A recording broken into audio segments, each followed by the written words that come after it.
Leyton Orient stormed to the League Two title in their first full season under Richie Wellens in 22-23, and last season they built on that even further with a top half finish. The balancing act, of course, for them this year, in what I seem to mention in every podcast, is an increasingly brutal League One, is how do they continue to evolve the squad and add quality without disrupting the synergy and the cohesion of the group that's got them there? Some big decisions for Richie Wellens to make, and some big decisions that he has made. Do Leyton Orient have what it takes to improve on last season and continue to progress to match their ambitions of their manager? That's what we're going to be discussing, and plenty more on this Summer Deep Dive.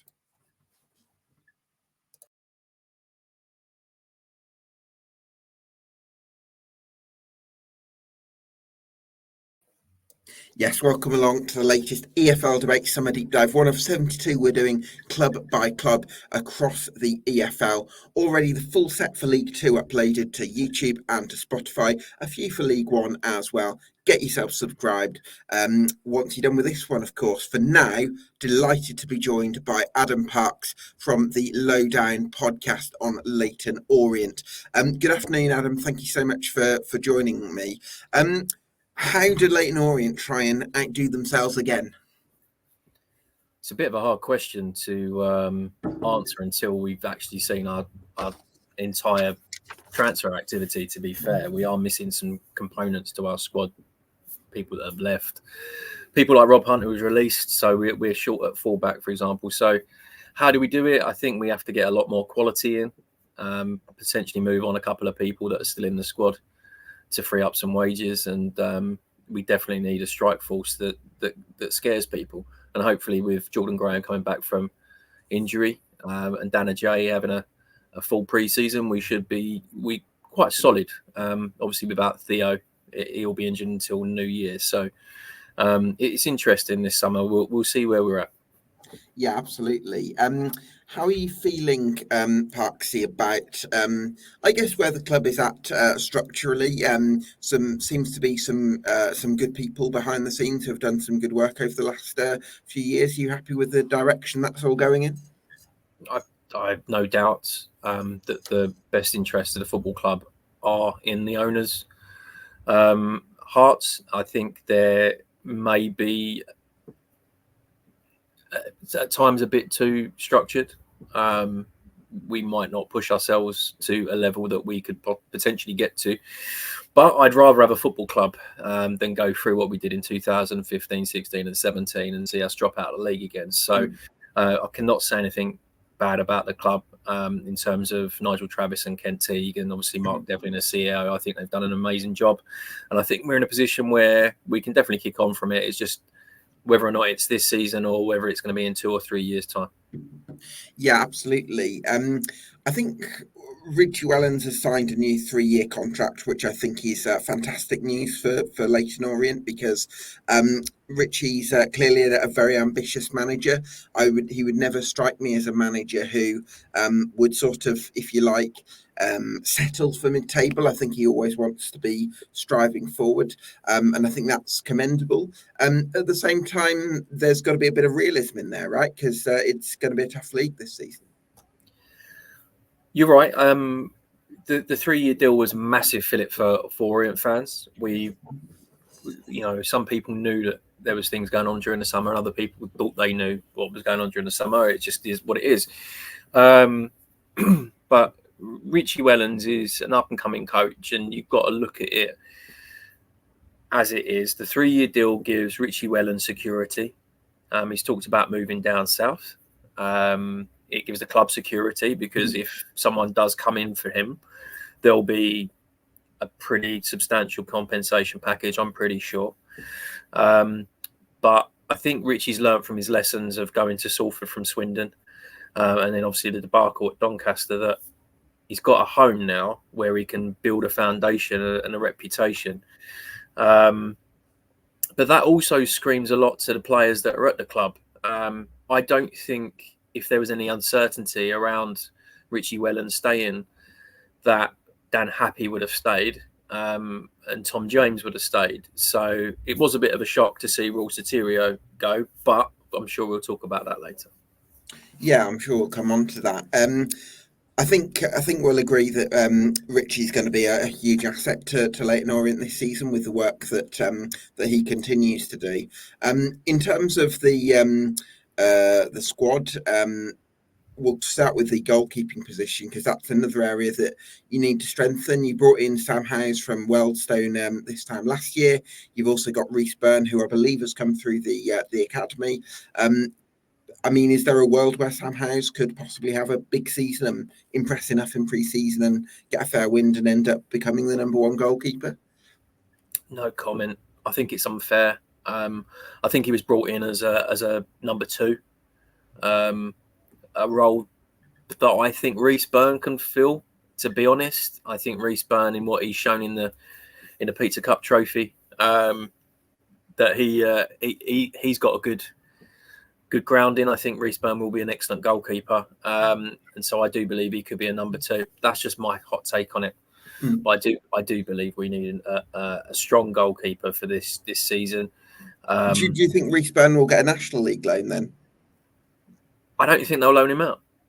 I don't think they'd be You're that not having silly. three goalkeepers in the first team squad, Well, are you? I can't see him going out. I just think he's rated that well at the club that, I mean, he may well do.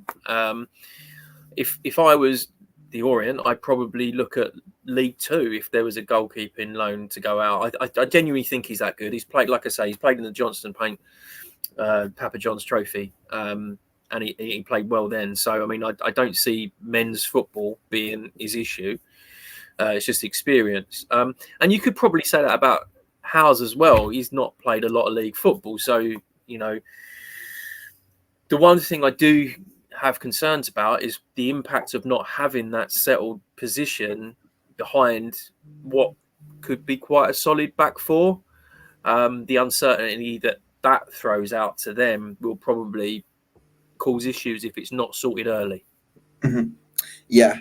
Do you think there's a chance Sam Howes could be offloaded then? No, I think he's. Right.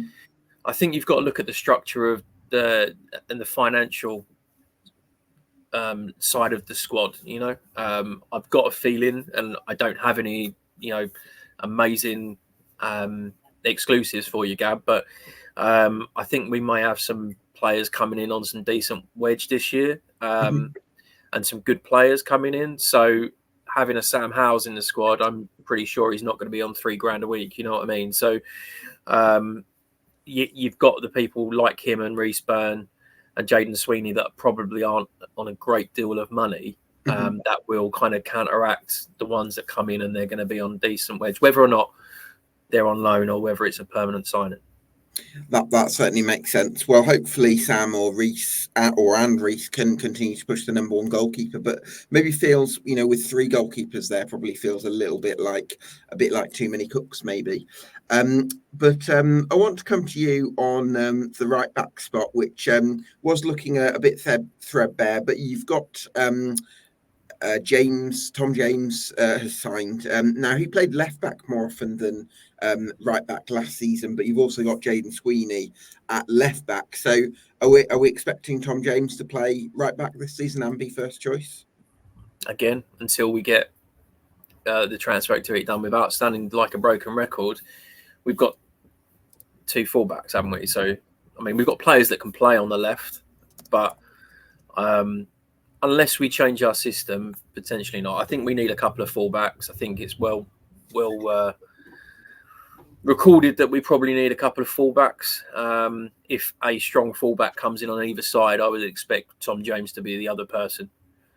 So if we get a really strong right back in, he'll probably play left and vice versa. So I don't think Jaden Sweeney's up to it yet in League One.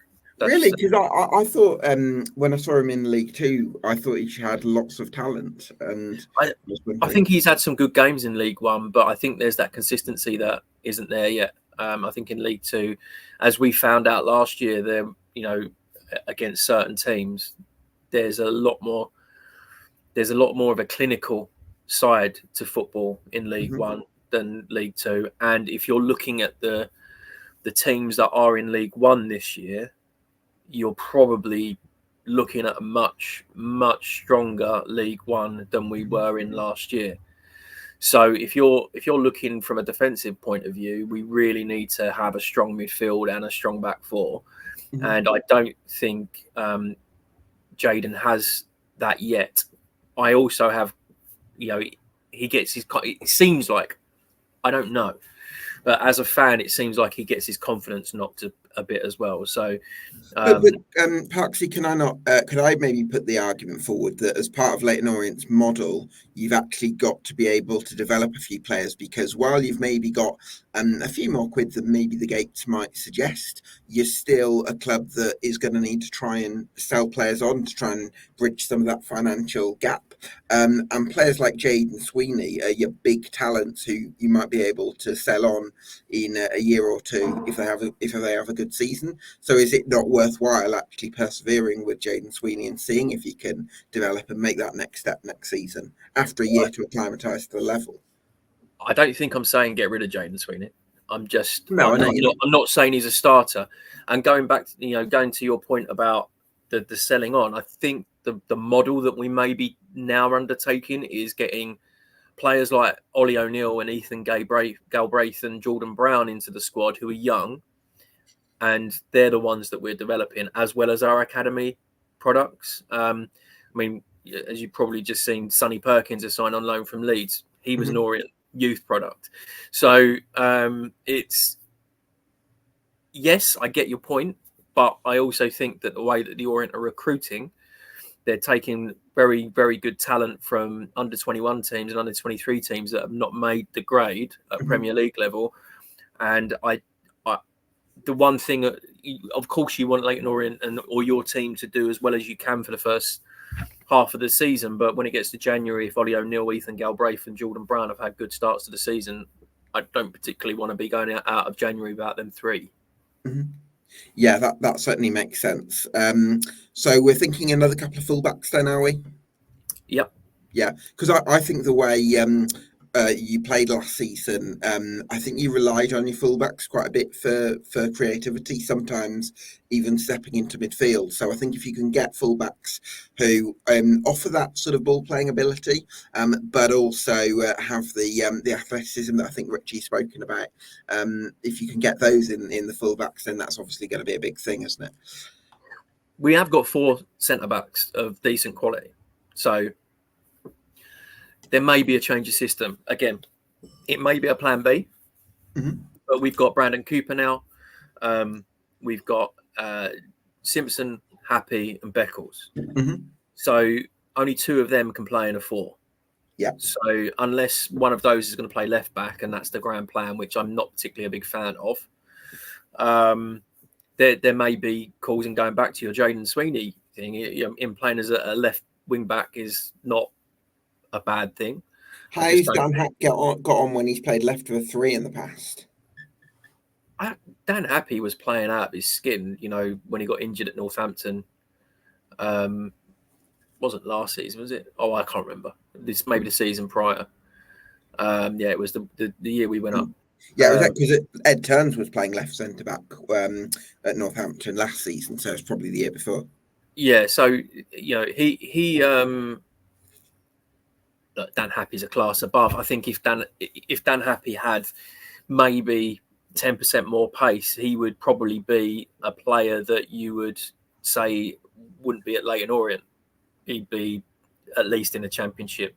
There were times or rumours that Tottenham were in for him a few years ago, and you can probably see why. He's a ball-playing, calm centre-back who doesn't seem to get flustered. Plus, he's pretty good-looking as well, so he's good for calendars and sales. So he brings the ladies in as well. And that's have you been on the recruitment team for long?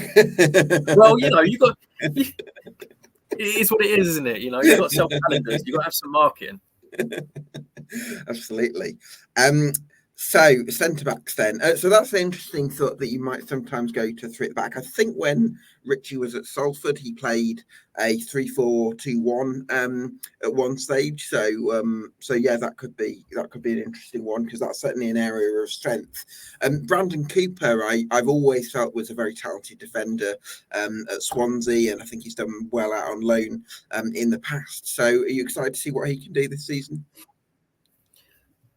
I think we know what he can do. There was a little question mark when he was sent off just before Christmas. But, he's solid. I think Jack Simpson with a pre-season in him and getting back into football, he's made that rehabilitation into football again after his issues. So, again, the one thing that we didn't have last season was competition for places. And I think that's a big thing. And it'll be coming out later today. We had the podcast last night, a recording. And the big thing for me this season is competition for places. Mm-hmm. Too many people got injured or, weren't performing. And so people just knew they were in the team. And that's not how it was the year before. You had Ed Turns knocking on the door or whatever at the back. And I think that's the case this season, is that if the recruitment's done right, then we'll have forwards that are trying to get in the team, or have midfielders who are trying to get in the team, or have right, left, centre backs all trying to get in the team. And maybe potentially you talked about Reece-Burn and maybe having 3 goalkeepers. Maybe there's the competition there. It's about keeping people on their toes. If we went into the first game of the season with the squad we've got, we're going to be in trouble. Mm-hmm. Yeah, I think that's fair to say. I mean, I think you've got a good core of players there, but I can see why you'd think you'd need additions, especially if you want to try and improve on last season. Omar Beckles, Adam, I know he's just been impeccably consistent for Leyton Orient over the last couple of seasons. So just talk to me about him. I think I've not been his biggest fan. Okay. Oh. What he does for the club and the community and the PFA, he's a model professional, and he's had some great games. So when we're talking about I'm not being his biggest fan, I'm not saying he's awful. But for me, looking in, I'm not a football manager or a coach, but a lot of our mistakes tend to happen from poor ball playing from the back or just misplaced passes. And it tends to be from Omar. Now, he went for a purple patch last season when he was unplayable. He was absolutely amazing. So maybe he's a little bit like Jaden Sweeney. They need confidence. So, look, I've just said the 4 centre-backs that we've got at the club, I'm more than happy with. I just probably wouldn't put Omar in the top 2. Interesting.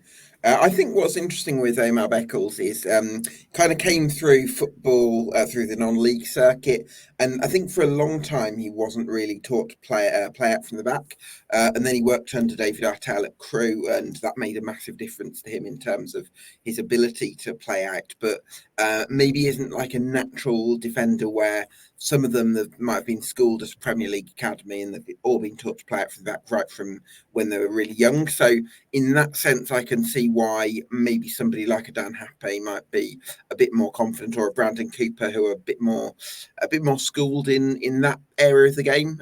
Possibly, I can see why that might be the case. But I think. I think you've got to go with Omar Beckles because of what he's done for Orient over the last couple of seasons. So yeah, hopefully he can continue that sort of form. But I see what you're saying. But central midfield is an interesting one. You got Jordan Brown in there again. Your favourite. Talk to me about Jordan Brown and how important he is. Well, it goes back to what you're saying about potentially having Jaden Sweeney in the team. I mean, Jordan Brown, I think his level is above him, but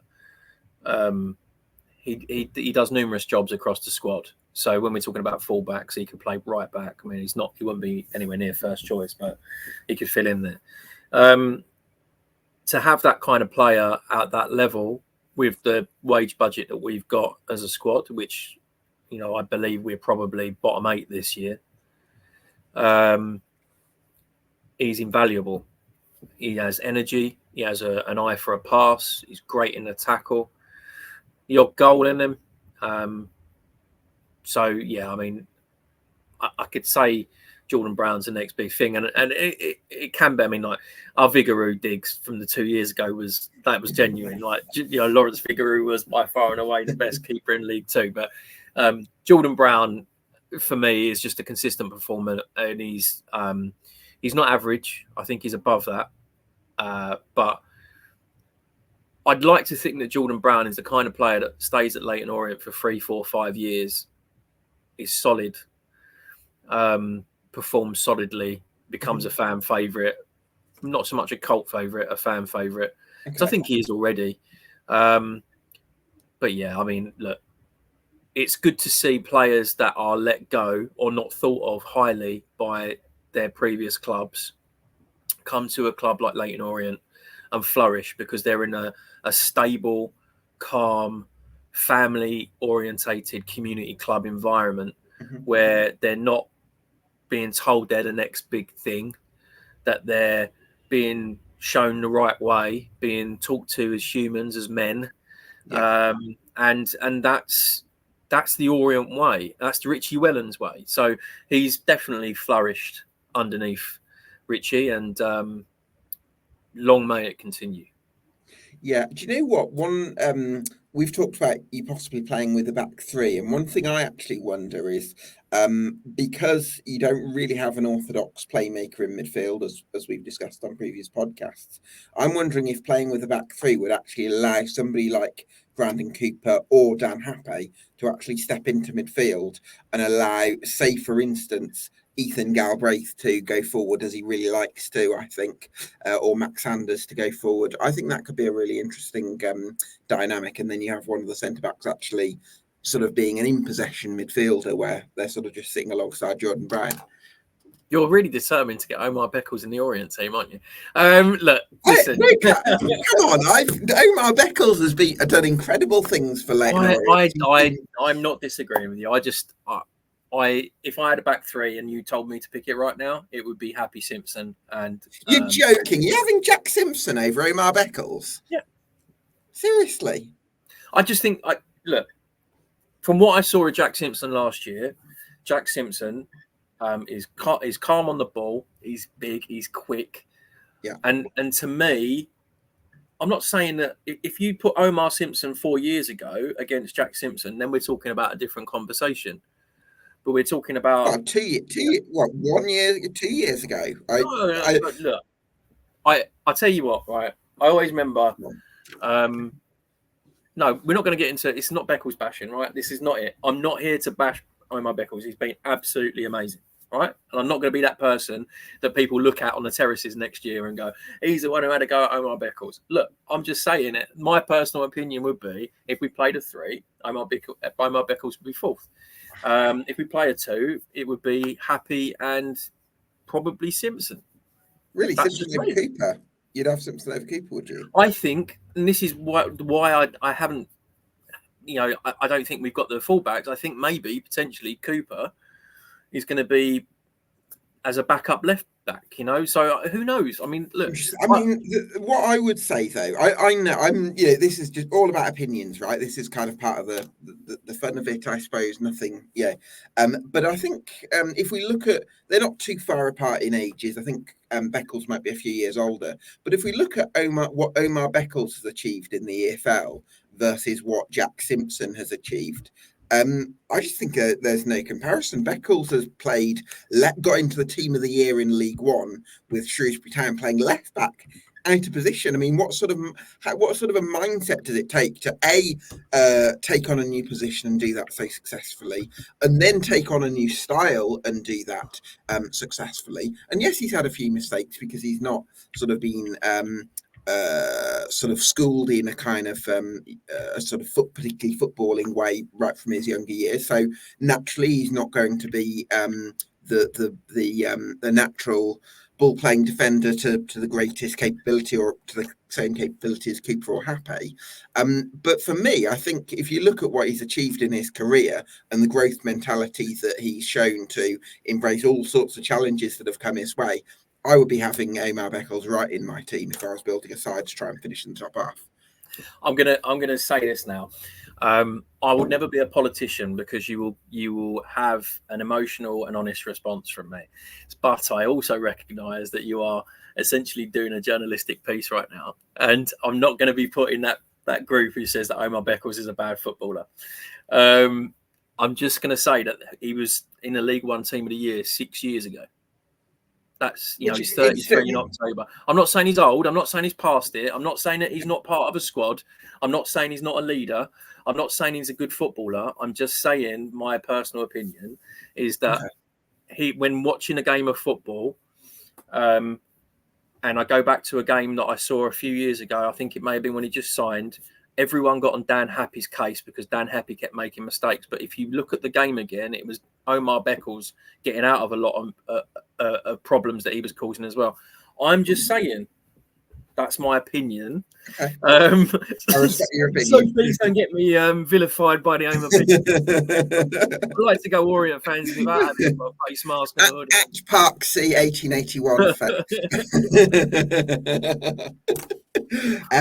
no, okay. Well, listen, I respect your opinion. You go every week. I totally respect that. But just going to go back to that idea then. Do you think that could be a fun one, that you've got Jordan Brown at the base of midfield, and then you've got one of the three centre backs possibly pushing into midfield to allow Galbraith to push on? Potentially, and potentially you've got to look at the players that we've got in midfield. So, you could put Moncur in there further up. You could. I'm not convinced he'll be there next season, but who knows? I think he likes to be a big fish in a small pond, George Moncur. We'll get to that. So you've got Max Sanders, who can play in that anchor role. Purported to be a kind of quarterback type player. Is he strong enough defensively, Max Sanders, for that? I haven't seen enough of him, to be fair. I don't think, he keeps getting injured, and I haven't seen him in a run of games. He's made an impact from the bench at times, like at Chelsea. He has, and there was, I think the game that he got injured in last year, I can't remember who it was against, but he played really well, and it was gutting to see it come off. Ethan Galbraith is a playmaker in midfield. Would you call him? See, I think I call him more of a dynamo, Ethan Galbraith. I think of him. I think of him at his best when he's on the move, rather than in more static positions. I don't envision him as a playmaker. Maybe you've got more insight than me on that. Watching him, I think that if we were talking in 2 or 3 years' time about Ethan Galbraith at Leyton Orient under Richie Wellens, we may have a different perspective on it. I just think that you've got who was really, really good central midfielder, who has got quality, who's now their coach. And he tells it as it is. And you've seen, with players like Dan Happy has come good. TJ at his best has come good. Some of the other players that have played over the last few seasons under Richie, they've gone levels above potentially where people have said they should be. Now, that's not all down to Richie, but he's the general manager essentially, and he's the one who should be in charge of that business. I can see Galbraith being moulded into the guy that gets the ball and pings it or drives forward. That kind of, I won't go Gascoigne-esque because we're talking about a different thing, but who gets the ball to feet, one touch, out. Gets the ball to feet, drives on. And that's the player I can see. I can see Jordan Brown. I don't think Jordan Brown's on Ethan Galbraith's level in terms of skill and quality. I think Jordan Brown's one of those more disciplined though than Ethan Galbraith. I think Ethan Galbraith plays a bit more off the cuff, making his runs into different areas, and that's his strength. Whereas Jordan Brown, very solid. Yeah, you have those players in your squad, don't you, that have heart and they have drive and they want to be better than what they are. We had Craig Clay for a few years, exceptional servant for the football club. He was probably lacking in certain qualities, but his drive, his determination, his will to win, to succeed, to be better than he was yesterday is exactly what I see in Jordan Brown. Ethan Galbraith has a skill set. He's very good on the ball. Again, a bit like Jordan Brown, he can play in certain positions, which is probably a negative for him because if we are short somewhere, he may be stuck in there. But I suppose he's our Trent Alexander-Arnold in that way, because there was a time when Richie was playing him at right back last year to try and get some creativity at right back. Mm-hmm. And that, I don't think that worked, but I'm not going to tell Richie that, because Richie scares me a lot. But no, I think that he has a lot more quality than we've probably seen, and a run of games in a team that doesn't pick up as many injuries as we did last year, because we did, and I think that's what scuppered what could have been an exceptionally promising season. And he plays in the same position with the same players, then we might see a different Ethan Galbraith. You know, we won't talk about the Idris El Mazouni, you know, Instagram, but we'll get into that. Do you, yeah. Do you think you can replace El Mazouni then? I don't think we'll have to. I mean, it's just a very weird one, isn't it? I mean, I think he's deleted all of his posts on Instagram. And the only two that he's left is one of a family holiday and one of him in an Orient kit. And the other day, in a story that he posted on his Instagram story, was just him in an Orient kit, which seems very strange for a player that's gone back to Ipswich Town. I don't think he'll get in there Premier League 25, of course, but I mean, what's he going to do? He'd be obviously looked at by a lot of lower end Championship and high end League One clubs, but I mean, look. I don't know if it was you who told me or someone else, but apparently there's a possible logistical thing where getting to France is quite a helpful thing for him, so it actually worked for him. Leyton to Euston's not very far, is it? So, St Pancras, sorry, even. Look, I think we're going away from a time in football where players will always go for money, right? They'll always want the best deal they can get, because it's a short career and they want to make as much money as they possibly can. But I also think that due to the way that the Premier League clubs especially use and abuse young footballers, bring them all in en masse, coach them to the end for their ability, and only pick 3 or 4 players to go up to their first team squad, or get 20 into their under 21s who just sit there and wilt away and end up playing somewhere like Dulwich Hamlet. Not a diss at Dulwich Hamlet, very good football club. Yeah. That they look at it and they go, well, actually, I've played here on loan. I've been treated really well. I like the vibe. I like the manager. The manager just signed for 3 years. Is it important to me to go to somewhere like a Birmingham, who you don't know where they're going to be at, or a Wrexham, where I could be again thrown away if they go up again? You don't know. So I think that Leyton Orient as a football club has that grounding, that foundation that a lot of young footballers need, because of the way that they're treated. They're treated as men. They're treated as humans, and they're, you know, they'll be told to go and make the cup of tea.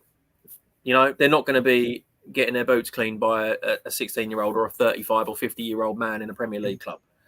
And I think for someone like El Mazouni, you'd say that he's above Leyton Orient now. I mean, he could be playing a Championship, but you could say that about Richie Wellens, couldn't you?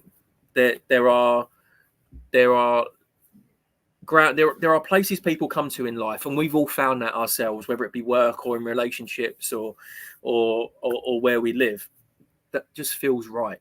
And I have my fingers crossed that that's a sign about getting Idris back, because maybe one more person in midfield with the 3 that we've got plus Idris would be a delight. But we're only talking about who's there. So I think Max Sanders, Ethan Galbraith and Jordan Brown are a good 3. I just don't think they're the 3 that will do very well as a 3. Interesting. Well, spoken like a poet there. Bring them up poetry. Absolutely. So possibly one more midfielder to come in. I think we maybe disagree slightly about how Ethan Galbraith's role is going to evolve, but I guess that's to be seen. But then you've got another 3 midfielders that are at different stages of their careers, because you got Darren Prattley, who's pretty much a player coach. You got Zach Albiero and Dan Carter, who have come through the academy. So Dan Carter probably won't feature. If he does, it'll be the Bristol Street Motors trophy. At first, I thought it was the player from the late 80s and early 90s that you'd. No, Danny Carter was one of my favourite players. Danny Carter was an absolute brilliant player. But I was told by some people that he wasn't as good as I thought he was. But I was young then, so who knows? And what a team that was. And God rest Kevin Campbell as well. But the Zekabirio showed stuff last year that I think may have tweaked Richie's thinking in how he wants to play. He's a good player. So when we talk about Jaden Sweeney and we talk about Zekabirio, I think Zekabirio's got more about him. And I know it's different positions, so you could argue that. But he's special. So I'm surprised he's still with us because, Dan and Krumah went to Middlesbrough, and he's not really featured at all. And he went on loan to a National League team, didn't he? I think it was National League. Zekabirio's now playing League One. He's played League One in the last season. I think we will see a player that will play 25 to 30 games next year in Zekabirio. Oh, really? Yeah, are we talking stats or? I think so. It depends who we get in. If you look at the players that we've got in midfield, Max Sanders is prone to an injury. Darren Prattley's not going to play every game. So I would expect he's going to be a 15 to 20 if he starts. Yeah. So I could see Zek being a breakout. Right. I think he's got that. Getting in ahead. So if, let's say, Jordan Brown, Ethan Galbraith and Max Sanders are fit, do you think that he still has a chance of getting in the midfield? Competition for places keeps them on their toes, doesn't he? That's the thing. You've got, if you're sitting there as, you've got Darren Prattley who's nearly 40, and then you've got Max Sanders, Ethan Galbraith and Jordan Brown, and those three are looking at, well, Darren's not going to get ahead of me most weeks because if we play we play Saturday, Tuesday, he's not going to play both. So I'm going to play probably at least one of those. And, Dan Carter's probably not there yet. But now you've got Zekabirio kicking you up the backside. And you're presuming, and I'm presuming, we're playing three in midfield. Well, I was wondering actually about 3-4-2-1 or something, or 3-4-3 or something along those lines. Because, but I mean, if you've got three first team midfielders there already, and you've got Obiero and I suppose Prattley in there as well, it does make you wonder actually. And we're even saying, is there going to be one more midfielder?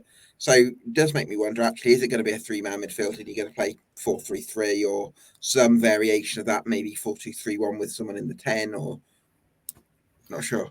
I can't see us buying. I mean, I look at it more as a 4-5-1 and 4-3-3 in attack. So I can't see us going too far off of that. But we had Aguero in a few years. We had Aguero at Man City, didn't we? Obiero.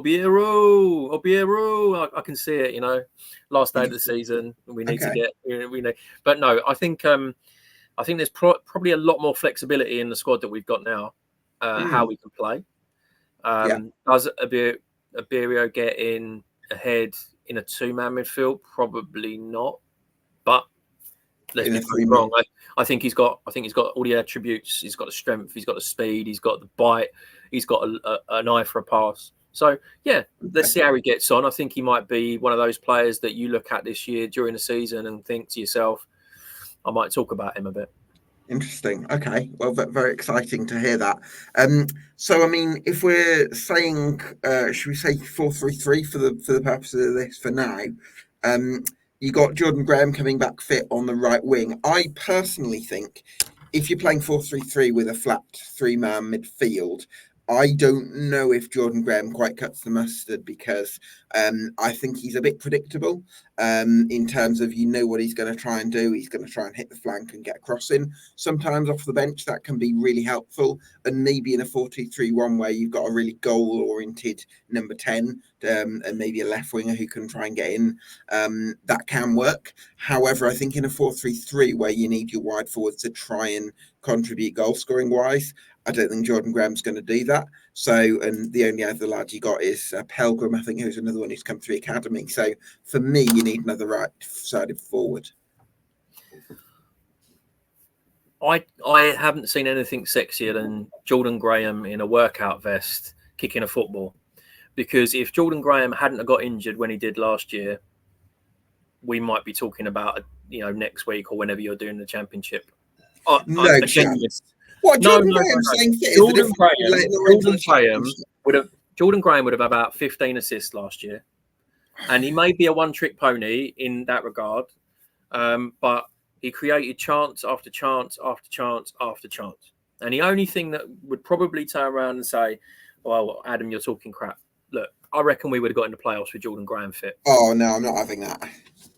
Really? I don't think that. I mean, a team that got 11 points from 11 games in the last part of the season after we had that run at Christmas, after Jordan Graham came into the team.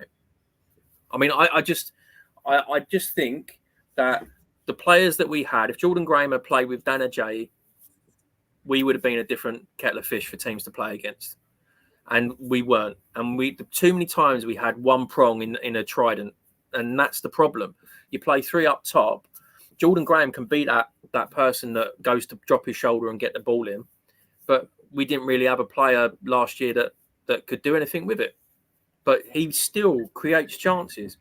And on a defensive side of the ball as well, you've got to remember this player played at a high level for Birmingham, and so he's played wing back for Birmingham. So if you're going to play three at the back, he suddenly becomes a different player, because then he becomes an option.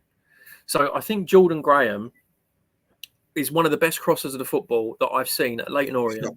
No, I'll agree. Yeah, he's a great crosser. That is an asset in football now. And we can talk about, we're not going to talk about England at length, but the one thing that frustrates me about international football and Premiership football is the lack of players that drop their shoulder and go to the line and cross the ball or attack a fullback. The amount of times that someone like a Bakary Saka or Phil Foden has a one-on-one and they cut inside, and that has bled into League One football and League Two football. The amount of times that Jordan Graham gets the ball and goes past the player, it gives you excitement as a fan. And Jordan Graham gives you that. And so there may be that expectation that he's going to get tackled, 50% of the time, because people know what he's going to do. But there's also 50% of the time that he'll beat the man, he'll get past him, take him on, get the fans up off their seat. And that's what we missed. And Dan Ajay did that to a degree, but I think Jordan Graham is definitely more of a player than, especially in the squad as it is, than probably just a right winger. And he played mostly on the left, if I remember rightly. Yeah, but that's. I would have thought it would be even harder for him on the left, because it's like he's got to cut to the byline, but then it's easier to cut inside from the left than actually hit the byline, because it's like, I don't quite know how to explain this technically, but it's like you're sort of taking the ball away from defenders with your right foot. So it's like, do you risk overhitting the dribble, and then there's something about playing on the left and hitting the byline that's actually a lot harder if you're a right-footed player, I would think. I get it, but Jordan Graham, I think, if you tell me now, and I'm not going to make any silly predictions, you're going to ask me later, but there won't be any of those today. If you said we're going to be a League One team next year, if Jordan Graham plays every game, and it's not just Jordan Graham, but there's certain players that play, Jordan Graham is a key player. That to me is how I feel about Jordan Graham.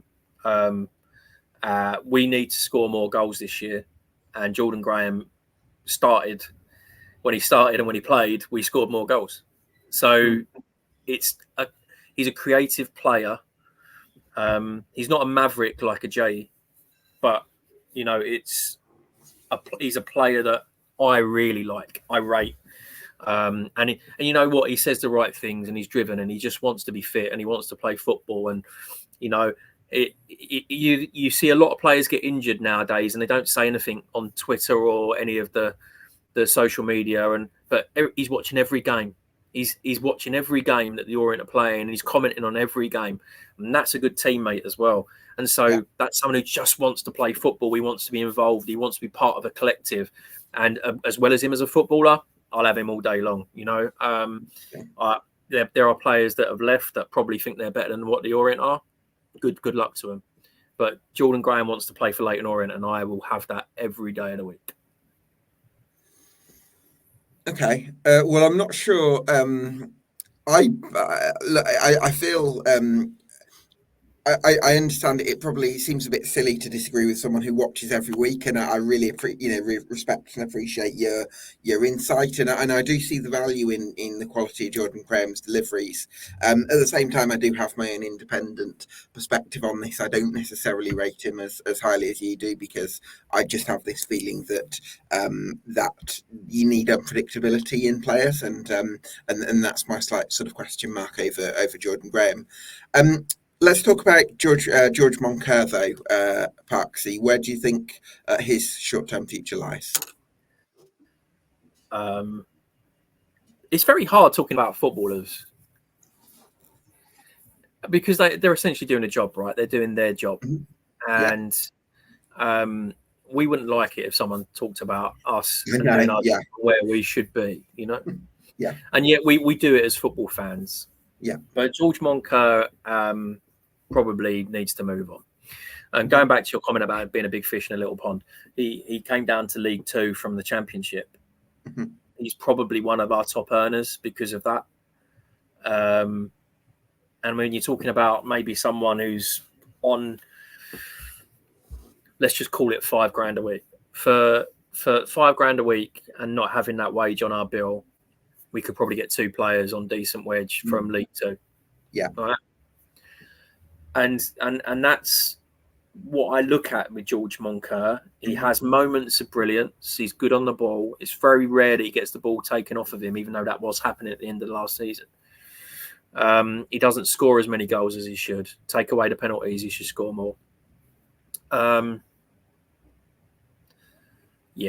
think if he's not one of two players that the Orient are looking to move on, I'd be surprised. I can't see him. He's not really a game changer. So I can't see him getting into the squad, which for a player like George Moncur, he's not had a bad career. I just feel like I just can't see him getting in the squad. And I'm not talking about the starting 11, which is sad, right? So a player like that should be playing at a club where he can be that star. And there are plenty of teams in League Two, I think, that would pay money for George Moncur to go play there. Okay. Interesting. I agree with you. I think there's going to be the wealthier clubs in League Two are going to be interested in George Moncur for sure. But you've loaned in Sonny Perkins from Leeds United. I mean, again, a bit of an unknown quantity, I suppose, but he does have a good goal-scoring record. Now, I think Richie said that he can play up top or as a number 10, but he sounds like he's going to be quite goal-oriented in either role. I saw the game against Cardiff that Leeds played, he scored in, and I thought he played quite well. And I was really surprised how well he played. And I thought, he played for the Orient before he went to West Ham. And we spoke about this in the pod that'll be out later. It depends who comes in as well. There's rumours of a second striker probably today we'll hear or whenever. But that again, the second striker is in another striker coming in. So for him to be the first one to be named out, either the next one's going to be bigger or he's the big one. I would say that it could be a masterstroke. From what I saw against Cardiff in the FA Cup, I thought he was very good on the ball, got into space quite well, has an eye for goal, which if he plays just behind someone, would then start looking at the midfield and start taking people out of the midfield then, don't we? So you're probably going to look at Sonny Perkins getting 10 goals in a season, which if you look at our team last year, we had Raul Sotirio and Shaq Ford, and that was pretty much Ford was often from the bench, really, wasn't it? So I mean, we only scored, I think, 40-odd goals last year, which I'm going to got to improve on that. I think you can't you can't say that that's a good return for a league season. So I think that Sonny Perkins could be a masterstroke. Let's not you can't say anything, can you, really, until you see him. At least I've seen him play. We hadn't seen Shaq Ford play. We hadn't really seen Kayan Edwards play. We hadn't seen Adu Ajay play. We know that Sonny Perkins was out on loan at Oxford last year, and the manager of Oxford said some very nice things about him. He said he just couldn't put him in the team because of the way they were playing. And they got promoted. You can't really argue with that, can you? So he was playing with some good players last year. So, essentially he got promoted last year, didn't he? So that mentality is probably something that Richie's looking to add into the squad as well. Yeah, absolutely. You brought in Ollie O'Neill, and I know you mentioned Parksy at the top of the show that you're a big fan of Ollie O'Neill and you see him being a key player this season. I see Ollie O'Neill being a player that we worry about losing. If you ask me to say, well, I'm worried about losing before the start of the season, Ollie O'Neill, I just think he's been an excellent player. He is the player. Nigel Travis, we interviewed him for the podcast at the beginning of May, and he made it very clear that the model that the club are looking to bring in players as the ilk of O'Neill or Galbraith, and then sell them on. Now, the deal with Fulham seems to have a sell on, so we make money, they make money, everyone's happy. So that's the model the club are going for. If he plays another season at the level he did last year, he'll just keep getting better and better. So Ollie O'Neill is great on the ball. He can be a player. Very conscientious when he's got it at his feet. He knows when to go forward, when to come back. Right. As someone from an academy from the Premier League should do. Yeah. And he's playing under 21s football for Ireland now as well. So the kid's pushing on, and so now he's playing international football at that level. There's going to be people watching him. So if he plays a whole season next year, I'd be very happy. Yeah, let's hope that's the case. But then I guess the striker position is the big one, because we're sort of expecting Orient to play with one out-and-out striker next season.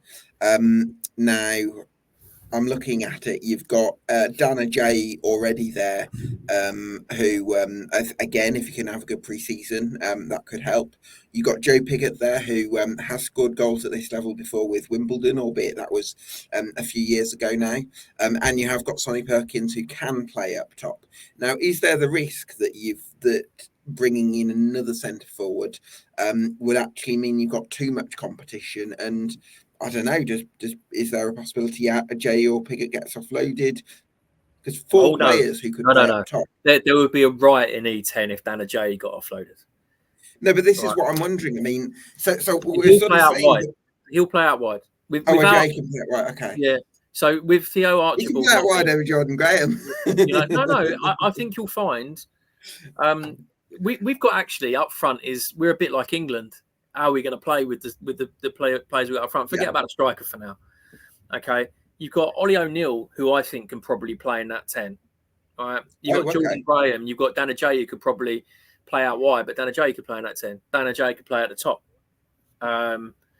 We could play two up top. We don't know how we're going to play, and that's the thing, right? So we could play a 5-3-2 or a 3-5-2. Where we've got a wing back. 3-5-2. You know what? The more I look at it, 3-5-2 could suit this. That way, you get Jordan Graham in the team, Tom James in the team. Well, actually, I'd be more in favour of Jordan Graham as an attacking wing back than I would of him. That's what I'm saying. So Jordan Graham playing left wing back, Tom James playing right wing back, and then you've got the three in the middle with maybe someone just in front, and then two up top. But again, like that gives us options, doesn't it? Dan Ajay is such a again, he's a bit like what I said about Jordan Graham. He has that. He counteracts what I said and what you want, which is the unpredictability. The guy can just be standing still and then 60 straight away. He's just off the mark. Great finisher. Scares the crap out of all the other defenders that he plays against, which is great, because to have that kind of player in your team at least makes the other manager and the other teams think about what Orient are going to do. And also, Dan Ajayi, although he had his ups and downs last season with injury and whatever else, in League Two in 22-23, he managed to score 16, 17 goals in a crusade. Assists as well. In a crusade that didn't have loads We of spoke about that crusade. They were awful. Yeah, exactly. So I think that with the right sort of service, I think Dan Ajayi can do it in League One. Yeah, 100%. 100%. And this is where the problem. I mean, you just mentioned Joe Pigott. I can't see him again. He's the other person that I can't see playing at Leyton Orient next year. Okay, he could barely get in the squad last year. So if we're going to add to players coming in, the way that Richie plays his pressing football, Joe Pigott looked like he was running through treacle at certain parts at the end of last season. He struck me as you look on paper, he's not a panic signing, but the more the season went on, it was just like, well, who can we get in? And coming from Ipswich, and he would have been on a good wage at Ipswich, we probably paid him a lot of money. Again, goes back to what I'm saying about George Moncur. If you say that he's on £5,000 and Joe Pigott's on £5,000, which, I would say that Joe Pigott's probably on more because of where he came from, you've suddenly got that scope to build your squad. Do you think there'll be someone who's going to be willing to pay Joe Pigott £5,000 a week? Oh, he'll be. I can see him going back to Wimbledon. He's their type of player. But they'd pay what, £2,000 a week? Well, again, like you're talking about the new TV rights coming in, a little bit of extra money going into coffers. If a team that has had him there before and he scored goals, he'll go there. I mean, he's not going to play for Leyton Orient. And you can't have that on your wage bill when there's rumours of another striker coming in. So at what point do you go, Joe Pigott? You've got... Because we all said that Harry Smith was a different option when he played for the Orient, when Richie took over. And he wasn't. Because when he played on the Jacket played two wingers that got the ball in. Aaron Drinan and Harry Smith. Right? Yeah. And Joe Pigott's the same. So why would we waste a salary on a player that's not going to play? Yeah. So, but then that's not, once you've made the decision to commit to that salary, it's not always up to you. No, it isn't. It isn't. Yeah. And he might go somewhere we might have to pay half of it, but that then frees up some money, right? So, we've all played Football Manager. We know how contracts work because it's quite accurate. But at least I believe it is in my head. So I can't see Joe Pigott playing for Leyton Orient. When you've got, if that front one, and it is a one, even a two, is going to be a J and X, or Perkins and a J, or it's going to be, well, rumours say Kelman coming back, but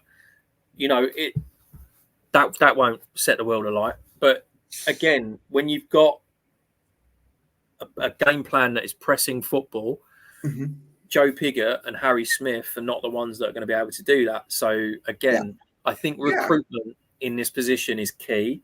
Well, and also, can I just make the other point? Someone like Charlie Kelman with his pressing, I think that could be quite important, because let's say in League One this season, there's going to be 16, 18 teams that have serious player for promotion ambitions, right? Leyton Orient probably consider themselves one of those, but that means that there's going to be lots of teams that are going to try and play front foot football and try and have long spells of possession. So if you've got a centre forward that's constantly at defenders' heels, that's going to make a massive difference to the sort of turnovers that you can force and how you can get at teams. So, yeah, I'm not anti-Kelman. No, I didn't think you were. I just think he's not top of what I think we need. I think we need someone who can do that, who can score a goal. No, but I mean, do you not think they part of what a bit like, I suppose, comes back to what I was talking about with Jaden Sweeney? Orient have got to be realistic about where they are from a budgetary point of view. You're not going to get a guaranteed 20-goal a season League One centre forward. You're just not. So part of the model for Leyton Orient, of course, you want to try and add some quality where you can, but part of the model is to actually gamble on a few players that are sort of close to that level, that might sort of. I don't disagree. I don't disagree with you at all.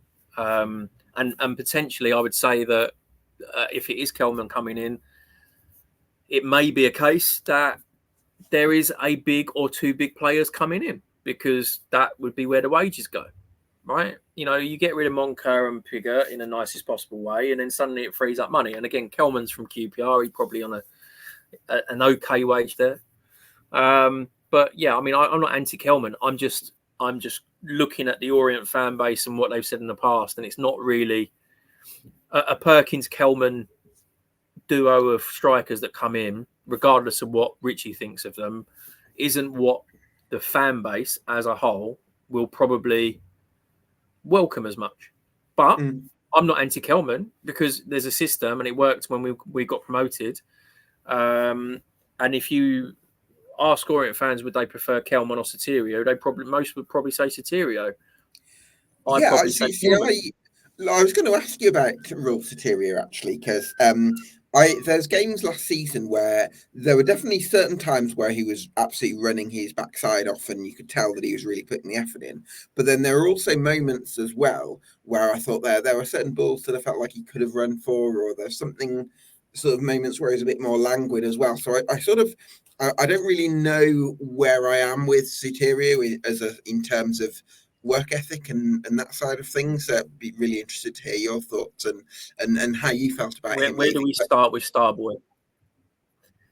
Where do we start with Starboy? I think there is a player there that if Richie Wellens can't get what I think he probably needed, then unless he needs someone shouting at him, I don't know. When he got relegated to the bench at the end of the season, he looked a bit tempestuous, a bit cheesed off, even though Richie made it clear why. At times he looked like he scared defences. He was running at people. He was good in the box. And then at times he was great getting in positions and missing absolute sitters. He just become a Cyprus international, a full international. I think, my personal view, I don't know Raul. So, you know, when people go, well, you say, well, I don't know him, I'm just looking from the outside. Okay. Yeah. I think he thinks he's bigger than Leyton Orient, and I think he thinks that Bristol Rovers is bigger than Leyton Orient. I see Bristol Rovers, I used to feel that they were, but I feel Bristol Rovers an hour on a par with Leyton Orient at least. And he may just feel like he needed a move. But, you know, there's always those things that are happening in the background, whether it be family, friends or agents that are saying, go here, go there. We had this a couple of years ago when he signed his new contract. For me, he's probably turned around, and again, conjecture. I don't know this, and nor has anyone spoken to me about this. But for me, he's gone elsewhere looking for deals. He's gone to Leyton Orient. Here, I'm getting paid this much. Will you match it? And Orient have gone, no. And so that's Raul Sotirio for you. He's gone somewhere else. And you know what? If he does well at Bristol Rovers, he's always an O, right? I want to see him do well. Jabo Ibarre had to go and do that when he left the Orient, and he forged a fine career at Carlisle and Cambridge. At Colchester, sorry. But I can't, you know, if you're talking about the way that we're talking about the way the team play, I want everyone on board. I want everyone to be kind of like running their socks off. It has to be a team effort. 100%. And Raul's been part of two great teams. Don't get us wrong, you know, like he's been part of that team. So, you know, thank you, Raul. But, you know, you are now an ex-Orient player. Always know, but you're an ex-Orient player. You go to your pre-season at Bristol Rovers and you do whatever you feel like you need to do. If you don't want to be part of this project, then don't. Because I know that I got a little bit back from a couple of people about the fact that I I think Orient have got a plan to get to the next level role, because that's what he said in his Bristol Rovers interview. And they said, well, what else is he going to say? I agree. Yeah, I think that's a reasonable He's going to say something like that. Yeah, I wouldn't necessarily say that has to anything anyone says that's positive about a new club has to be interpreted as a negative thing about their old club. I think there was more people upset about Paul Smith leaving Leyton Orient last year, going to QPR and saying he felt like he was on loan for 2 years, than Raul Sotirio going to Bristol Rovers. I just feel like people I don't know. I just feel like would kind of make a bit of a mountain out of a molehill. I mean, look, but what you say, Raul Sotirio did the right thing when he left. Okay, so he's gone in a class way. Okay, he's made a statement to the fans, and that's the way you do it. Okay, simple as. So I've not got any bad feeling about Raul Sotirio. I just feel like his goals are replaceable. I agree with you. Yeah. He had many assists last year, so it's not like he's scoring 10 goals and assisting 10 goals. So for me, when you look at I didn't even worry about Raul Sotirio when we were talking about the players that we've already got in the squad, which to me seems we've got more creativity and potentially a finisher in Sonny Perkins than we do in Raul Sotirio. Right. Parksy, talk to me about targets and expectations for next season. Is the expectation a minimum of consolidation and the target top 10? Well, is that kind of how you're looking at it? I really hope Richie doesn't watch this, but I think we'll be very lucky to finish 16th. Oh, really? I wasn't expecting you to say that. I know I'm a happy clappy. I said 16th last year, to be fair, when we did this. And I was, at the end of the season, I think I said it and I'll say it again, I was disappointed how our season petered out. I think to get 11 points. Last season? We got 11 points from our last 11 games, Gab. Okay? And we got ourselves in a position at the start of that little run where we were 2 points off of the playoffs.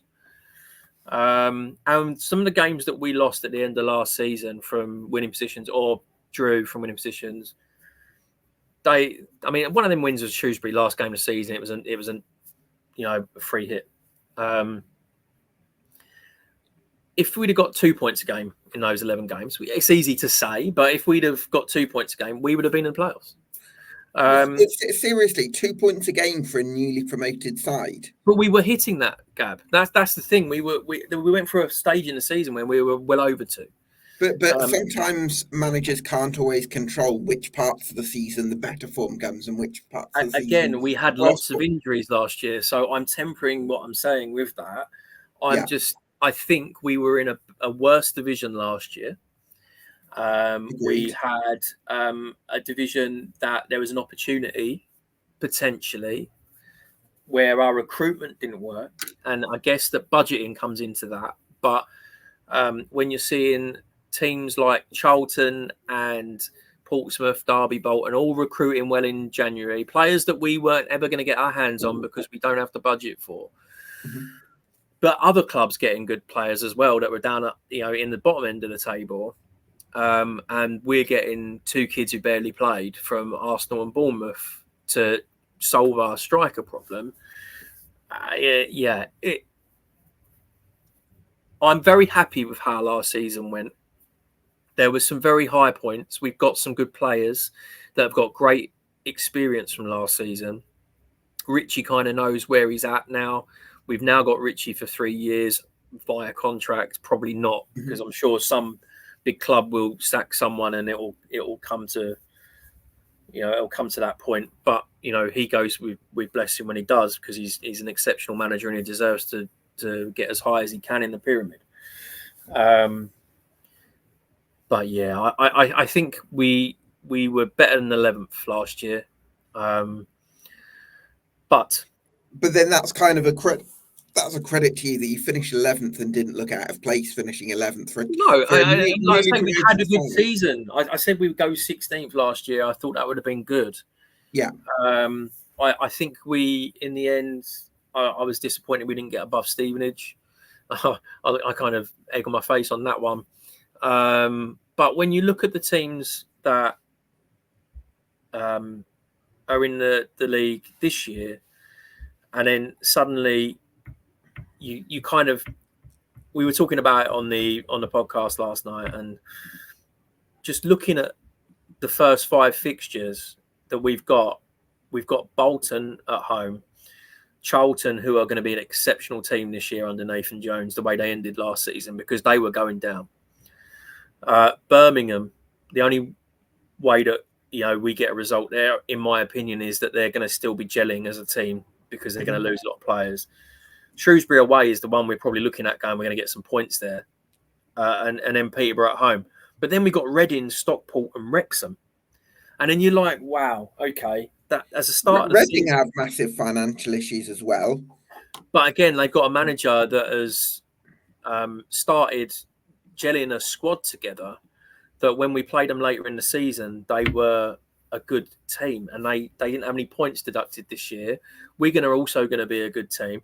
Definitely. So you've got the 3 teams that came down, which were obviously Huddersfield, Rotherham, and Birmingham. I mean, Rotherham have got Steve Evans. They're going to be my favourite for this season. They're going to shell money. Steve Evans wouldn't have gone there if he wasn't going to be promised money to spend. To me, he was always going to ditch Stevenage at the first opportunity he could, and that was his opportunity. And to do it when he did was poor, which kind of says a bit about it. I don't think so. I think he's achieved big things. He got Stevenage promoted, and then to a ninth place. Great things for Stevenage, but there's ways of doing it. If Richie Wellens, I think to be fair, Stevenage were very happy with how the whole process was gone. Well, This wasn't an underhanded sort of move. I just don't think it's right. That's just my personal opinion. Right? You don't think it's right for him to move to a club with a bigger budget in the summer? I think it's right. No. You again, we're going into the question time. I think it's right that he goes. I'm just saying that for me, as a person, I would finish the job that I'm doing at that time and then go when that job is complete, which is finishing the season with the team I'm at. Okay. That's just my sensibility of it. All right. Okay. I don't like Steve Evans. We know that. Anyway, moving on. Them 3 teams are going to be big. Rotherham, I think, are going to be the biggest of the 3. I think out of them 3, Huddersfield are going to be the one that may be the team that struggles. Just from my point of view, I think Birmingham will probably recruit well. The teams coming up, I mean, you've got Wrexham, obviously, that are going to spend a lot of money. You've got Stockport that have a great following, and they're going to have money. They may be a bit more prudent this time when they're going up Leeds, but they've got more money. You've got Mansfield that have got good backing. And then you've got Crawley. So out of them 4, you'd expect Crawley to probably be the weakest. So then suddenly there's 6 teams that have gone into the league that have replaced the teams that have gone down that have been quite poor. And the 3 teams that have gone up have been quite good. Oxford probably out of them 3 could have still been in this league. But I look at it and I can't see Orient having a top half budget. I can't see us having higher than a bottom 8 budget. No. And but then you've got you've got probably a top 6 manager. Oh yeah, without doubt, we've got a championship manager at least. So it counteracts. So maybe top half of the table isn't going against it. But if I look at that as a table, and I think to myself, we've got some 6-pointers in there. Okay. To get 45, 50 points to stay up. I think there's going to be some teams that get relegated on very low numbers this year. I can't see a double dipper. I can't see a team going down twice. You always have that team that struggles the year they go down. I can't see that this year. Agreed. But the ones coming up, the only one I can see struggling potentially will be Crawley. Mm-hmm. So when you're looking at 5 teams in the division, potentially 6 with Huddersfield, that bulk it up even more, then you knock us down 6 places. That's how I look. So I'd be very happy with 16th. So I think that would be a good job done. If everyone's fit, top half of the table. I just can't see us breaking into that top 6 this year. Again, I'm happy clappy. We might win the first 3 games randomly, and then suddenly I work out how many points per game it is to get into the playoffs. But it's the joy of being a football fan, right? You have low expectations, they get exceeded. We're Orient fans, and Richie always says, if you think like little Leyton Orient, you'll always be little Leyton Orient. Yeah, I think you've got to have a bit of a mentality shift And I and think be a little bit aspirational. the good thing from my point of view is I'll buy into whatever Richie says. I'm 43 years old. I've seen the bad times. I'm enjoying these times. The youngsters who follow the Orient now, they haven't really seen bad times. So which is good for them. They experienced it in like the mid 2010s. Yeah, but you're talking about these kids now that go to away games that we take 1,000 people to that probably weren't around in 2017. It was just post that when the Sun Dream team came on board and started getting all the stuff out about the Orient, and it became very prevalent in the press, which is great because we've got a fan base now, right? So we're filling our home ground that we've never done. Even the season when we nearly went up in 2013-14, we weren't getting sellouts. But they haven't tasted what mid-table mediocrity is going to be like. And I think last year was fun because they got to go to a few big clubs and they went to a lot of away games. I'd be interested to see what's going to happen in the next 1 or 2 years if we lose our manager to a bigger club, or we're fighting for off of relegation. And yeah, you're going to need fresh investment, I think, at some point, aren't you? Yeah, I think the owners we've got now could get us to the Championship. I just don't think we'd stay there for any length of time. So I don't think we're a bad proposition as a football club. We've got history. We're part of the community. We're in London. There's scope to build a new stadium within the next 9-10 years. Yeah.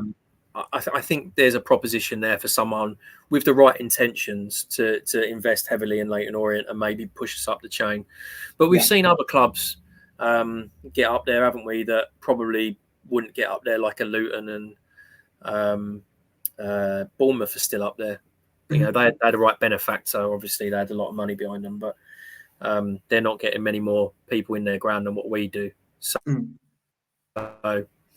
look, listen, Leyton Orient are a great club. A lot of people think that, not just Leyton Orient fans. I think we've definitely got a foundation to build on, and if we can keep getting these young kids through and these young kids from the academies, I think we can build them up and be a kind of crew, I think, of League One, and maybe just flit around that. So we'll see. We'll see. So let's. So the short answer from that is the target is to try and finish in the top 10, in top half. So what I'm kind of thinking is, let's if we ignore the depth aspect and let's just work on the best 11. Let's work together to see how many players that you've got for a best 11 that's capable of getting you into the top half. Now, I think it's a given. Stop me at any point if you sort of want to challenge me on that. I'll feel free to chip in. So, goalkeeper, I think we've established you're going to need one of them. Right back, do you think Tom James is a top half right back, or do you think you're going to need something better? Well, we were trying to pick an 11, aren't we? So Tom James has got to play. No, but I mean, like, I think if the left back or the system changes, I think if we have a very good left back that comes in to play in front of Jaden Sweeney, I think then maybe. I don't think he potentially, if he was a top half of the table, he would have gone to the play. He would have gone to teams that were going to be in the top half of the table, wouldn't he? Possibly. And he refused contracts with teams that are going to be in the bottom half of the table. So, okay. So we're thinking you're going to need a new right back. So that will be another. So let's change the system then, Gab, because I know let's change it to a 3-5-2 or a 5-3-2. Okay, 3-5. All right. I think we've got the players to play that. Okay, so 3-5-2. So we disagree on Beckles. We agree on Hap. So for me, you've got 3 centre backs who are good enough. You'd probably say 2. Let's put Beckles in there just for you. So we'll put Beckles in there with Happy and Simpson. Okay. So in terms of wing backs, again, Tom James. I think is a good squad player. But I think if we're talking, but you got Jordan Graham who could play right wing back. So do you reckon Jordan Graham maybe? Look, in my head, I'm trying to get Ollie O'Neill in the team, so yeah, I'm struggling. But anyway, no, I would say that's an interesting point. Yeah, who does Ollie O'Neill play as a wing back if it's 3-5-2? I'd probably play him in front of the two in midfield, but then you've got to pick the two in midfield you play, don't you? Because if you're going to play two up front, you're going to have wing backs. You're going to need people. You're going to probably play Perkins there with Ajayi up top, and then I work backwards, and then you've got Graham on the. I'd put probably Graham on the left. I mean, Theo would probably play on the left if he was fit. See, I'd prefer Graham on the right personally. Okay, so then when you play Tom James on the left or Jaden Sweeney on the left as a wing back, which probably isn't going to create much, so that system doesn't work. So let's go back to the 4-3-3. So you play if you're going to play the team. Do I think our fullbacks are good enough to be top half? No, but you're going to play Tom James right back.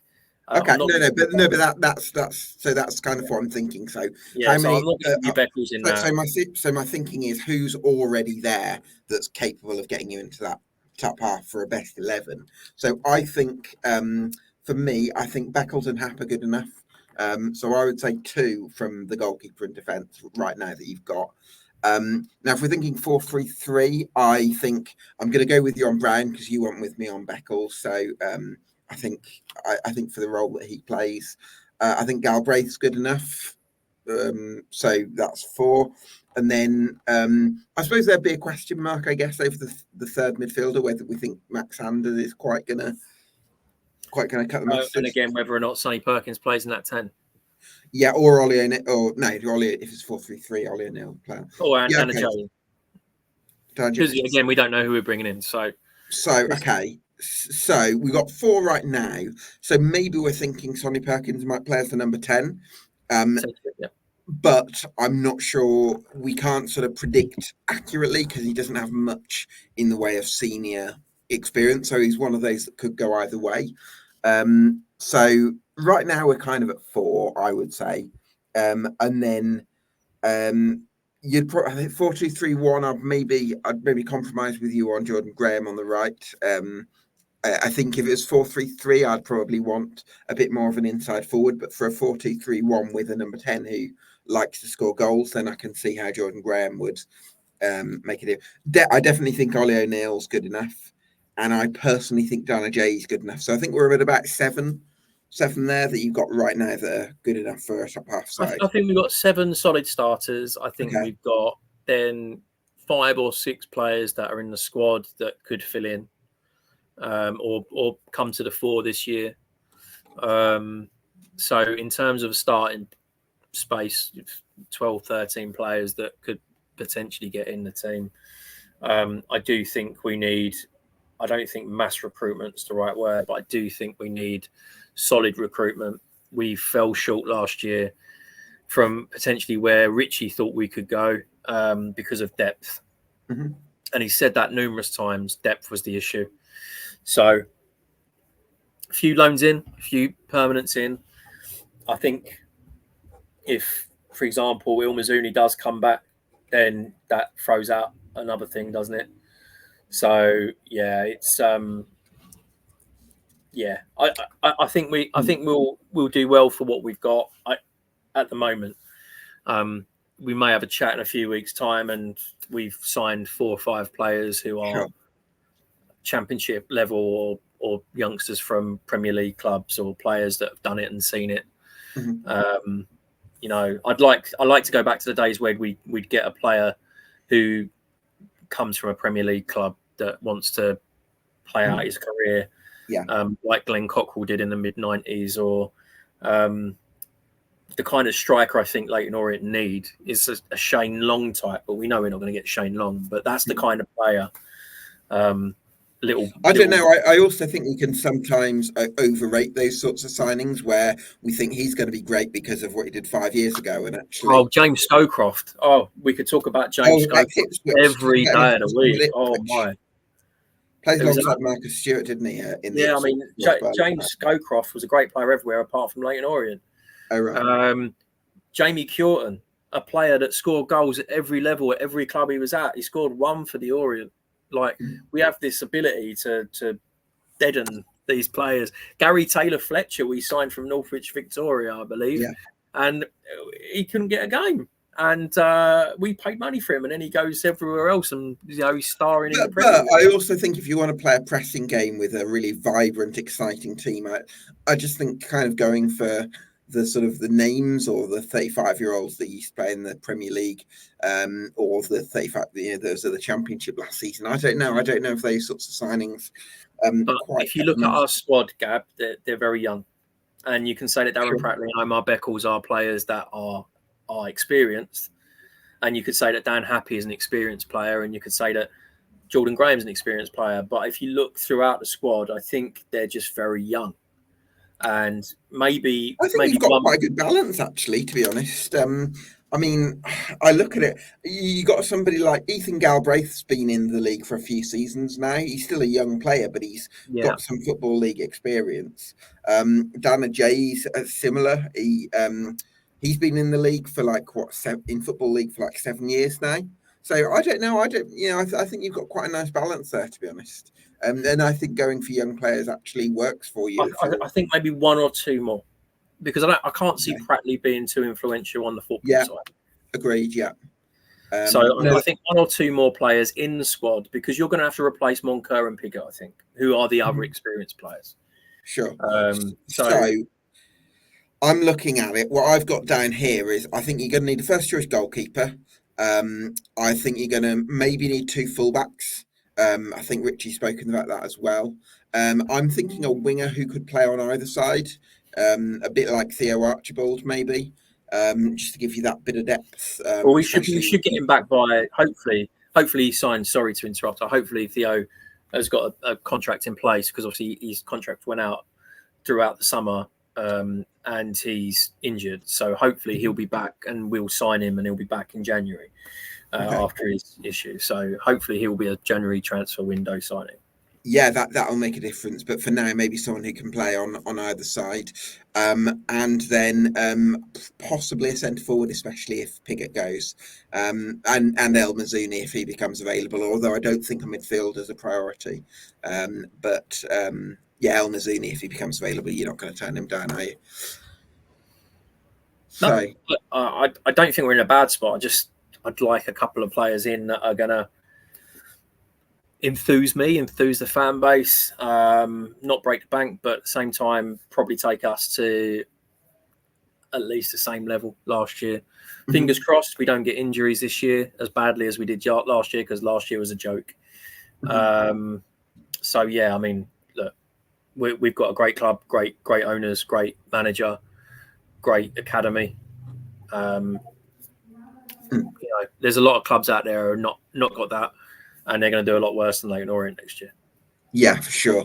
Well, that kind of brings me on to last few questions that I have. A bit more quick fire, I think, in terms of because we've been going for a while, haven't we? But so reasons to believe Orient will achieve and meet their ambitions this season. Well-run club, Richie Wellens, and a good core of players already in place, I think, would be the three big things. Yes. Yeah. There you go. There's a quick answer. Very quick answer. Yeah. Okay. Reasons for doubt. I guess the climate of the league is the obvious one. So yeah, and that's a bit of a squad depth would be one. Squad depth. Yeah. Hopefully you can make those remaining additions, and then give me a number. Too early for a prediction, but give me a number between 1 and 10 for your level of optimism for next season.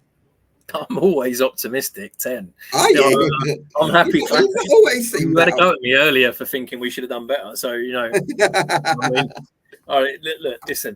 I always remember going to Crewe in 2017 and thinking, if we just win today, there's a chance we won't get relegated. When we were so far past the post, it was unbelievable.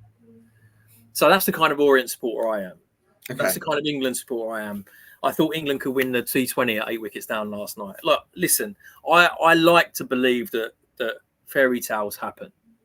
And let's be fair, since 2017, Orient have had a fairy tale. Okay? All right, we've had some nightmares in that time with Justin passing and a couple of bad seasons, but we've had a fairy tale. And anyone has said to me 6-7 years ago that we'd be in League One and we'd be talking about playing teams like we are going to be playing this year and being on their level, I would have told you were off your head.